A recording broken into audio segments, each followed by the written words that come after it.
आज की इस वीडियो में हम जो डोमेस्टिक बोर्ड होता है जो हमारे घरों में उपयोग किया जाता है उसका हम कनेक्शन कैसे करें। अक्सर लोग कंफ्यूज हो जाते हैं और कई लोगों के कमेंट भी आए कि हम बोर्ड के कनेक्शन में हम कंफ्यूज हो जाते हैं। तो आज को सिंपल डायग्राम में हम आपको समझाएंगे कि आप एकदम इजी से इजी वे में आप कैसे कनेक्शन कर सकते हैं अपने घर के बोर्ड का।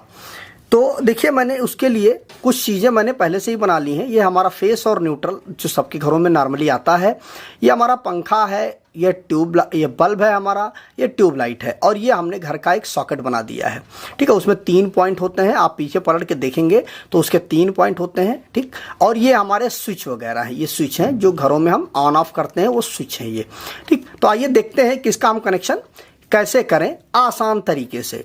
तो देखिए, सबसे पहले एक चीज़ समझ लीजिए, इसका थंब रूल जो आपको कभी भी कंफ्यूज नहीं करेगा। सबसे पहले जो न्यूट्रल का जो तार है उस चीज़ को आप समझ लीजिए कि न्यूट्रल का तार एक ही कंडीशन में इस बोर्ड के अंदर आएगा। वह कंडीशन केवल और केवल होती है अगर सॉकेट उसके अंदर लगा हुआ है बोर्ड के अंदर, तभी न्यूट्रल का वायर इस बोर्ड में आएगा, अन्यथा न्यूट्रल का वायर बोर्ड में नहीं आएगा। ठीक, अगर केवल स्विच लगे हुए हैं तो न्यूट्रल का वायर इस बोर्ड के अंदर नहीं आएगा। अब अगर सॉकेट लगा हुआ है तो आपको न्यूट्रल का वायर इसमें लाना पड़ेगा। ठीक है, तो अब आइए देखते हैं। देखिए, पंखे में 2 पिन होते हैं, बल्ब में 2 होते हैं और ट्यूब में 2 होते हैं। तो सबसे पहले आपको क्या करना है, इस तार को, न्यूट्रल वाले तार को इस तरह से आपको इसमें जोड़ देना है। ठीक, इस तरह से आपने इसको जोड़ दिया पंखे में और यहीं से उठा करके एक आप बल्ब में जोड़ दीजिए और यहीं से एक उठा करके आप इस ट्यूबलाइट में जोड़ दीजिए।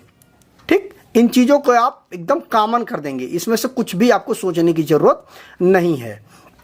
और यही वाला जो तार है, इस वाले तार को ला करके, ठीक, ये देखिए, इसमें राइट हैंड पे फेस होता है और लेफ्ट हैंड पे न्यूट्रल होता है। तो आप यहाँ पर ला करके इस तरह से आप जोड़ दीजिए। ये न्यूट्रल का पॉइंट है हमारा, तो ये हमारा न्यूट्रल का पॉइंट हो गया। ठीक है, और ये हमारा फेस है, तो इसको हम छोड़ देंगे। तो इस तरह से देख लीजिए, आप न्यूट्रल को सीधा लूप करते हुए सब में ला करके आप सॉकेट में लगा दीजिए। जैसा कि मैंने आपको बताया है कि अगर सॉकेट लगा हुआ है तो ही न्यूट्रल आएगा, नहीं तो न्यूट्रल नहीं आएगा। तो सॉकेट इसमें लगा हुआ है इसलिए न्यूट्रल यहाँ पे आ रहा है। ठीक, अब इसके बाद हमारा बचता है फेस। अब आइए हम फेस का भी कनेक्शन कर देते हैं। देखिए, फेस का कनेक्शन करने के लिए सबसे पहले आपको कुछ नहीं करना। इस वाले जो फेस का हमारा तार है, इसको सबसे पहले देख लीजिए, यहां पर इन सारे पॉइंटों को आपको इस तरह से सॉर्ट कर देना है। ठीक, उससे क्या होगा कि एक जगह पे आप फेस दे देंगे तो सारे स्विचों में फेस आ जाएगा। तो यहां से आप इस तार को ला करके इस तरह से आप फेस को भी कनेक्ट कर दीजिए। ठीक, उसके बाद ये वाला लोग क्या करते हैं, इसमें फेस देते हैं, इसमें न्यूट्रल दे देते हैं, कंफ्यूजन। तो कभी भी स्विच में आप फेस और न्यूट्रल दोनों नहीं देंगे, इस चीज़ का आप ध्यान रखिएगा, नहीं तो बहुत बड़ा मेजर एक्सीडेंट हो जाएगा। क्योंकि जैसे ही आप स्विच को ऑन करेंगे, फेस इधर से आ जाएगा, न्यूट्रल ऊपर से आ जाएगा, तो बहुत बड़ा ब्लास्ट हो जाएगा। तो इस चीज़ को आप बहुत अच्छी तरह समझ लीजिए कि जो न्यूट्रल आएगा वो केवल और केवल सॉकेट के एक पॉइंट पे आएगा और बाकी कहीं नहीं आएगा न्यूट्रल। अब आपका 1 2 3 4 ये चारों पॉइंट बचे हुए हैं। तो इनको देखिए, सबसे पहले आपको ले जा करके एक वाला जो तार है इसको आप इस तरह से यहाँ पे कनेक्ट कर दीजिए। तो अब देखिए, न्यूट्रल तो आ ही रहा था, जैसे ही आप स्विच को ऑन करेंगे यह सप्लाई सीधे पहुँच जाएगी, आपका पंखा जो है वह चालू हो जाएगा। ठीक है, उसके बाद जो दूसरा वाला पॉइंट है, आप इसके साथ इस तरह से इसका कनेक्शन कर दीजिए।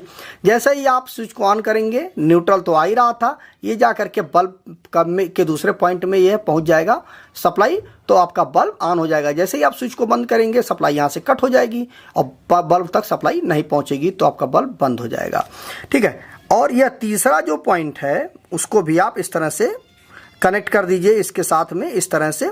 तो जैसे ही आप स्विच को ऑन करेंगे, ये ट्यूबलाइट में भी सप्लाई पहुंच जाएगी, फेस का तार पहुंच जाएगा और ये न्यूट्रल जो है सीधे सीधे आ जाएगा, तो आपका बल्ब जो ट्यूबलाइट है वो भी आपकी जल जाएगी। उसके बाद जो लास्ट में आपका बचता है, एक स्विच बचता है, इससे आपको कनेक्ट करना है आपका जो सॉकेट है। तो इस वाले पॉइंट को आप इस तरह से ले जा करके आप इसके साथ इस तरह से कनेक्ट कर दीजिए कि जैसे ही आप इस स्विच को ऑन करेंगे यहाँ से फेस आ जाएगा और ये न्यूट्रल तो आपका आ ही रहा था, तो आपका जो सॉकेट है उसमें सप्लाई आ जाएगी। और बाकी का बचा एक पॉइंट इसका जो बचता है